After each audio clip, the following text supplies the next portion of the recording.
कौन कह आज जो रक्तदान शिविर अनुष्ठित होगा आज का कार्यक्रम विषय आज जो स्वेच्छाकृत रक्तदान शिविर अनुष्ठित होती सुधा 50 यूनिट ब्लड संग्रह है आकु हम यार मुख्य लक्ष्य हूँ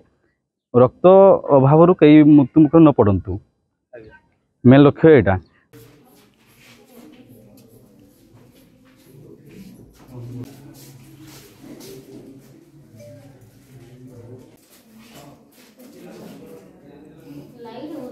आउ प्रायतः समय